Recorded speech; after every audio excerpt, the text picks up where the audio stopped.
अस्सलाम वालेकुम फ्रेंड्स, आज की वीडियो में मैं आप लोगों के साथ अलराजी की छोटी सी अपडेट शेयर करूंगा। जी हाँ फ्रेंड्स, बाद मरतबा हमारे एटीएम कार्ड में 50 रियाल से कम होते हैं और हमें ज़रूरत पड़ जाती है 5 रियाल 10 रियाल, कोई इमरजेंसी होती है, हम उनको निकालना चाहते हैं। पहले हम नहीं निकाल सकते थे, लेकिन अभी अलराजी की नई अपडेट के मुताबिक अब 5 रियाल या 10 रियाल भी एटीएम मशीन से विड्रा कर सकते हैं।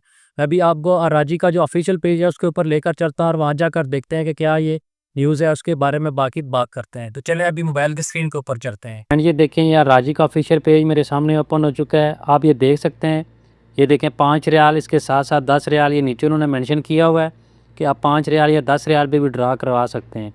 लेकिन एक चीज़ आपने जहन में रखनी है, हर मशीन के ऊपर ये सहूलत मौजूद नहीं है। जिन मशीनों के ऊपर ये मेंशन किया हुआ है उनके थ्रू आप 5 रियाल या 10 रियाल विड्रा करवा सकते हैं। उम्मीद करता हूँ छोटी सी मालूमाती वीडियो आप लोगों को पसंद आई होगी। अगर वीडियो अच्छी लगे तो उसे लाइक करें और किसी भी किस्म का कोई सवाल हो तो नीचे कमेंट सेक्शन में मुझसे लाजमी पूछें, मैं आपको उसका रिप्लाई करूँगा। Thanks for watching this video. अल्लाह हाफिज़।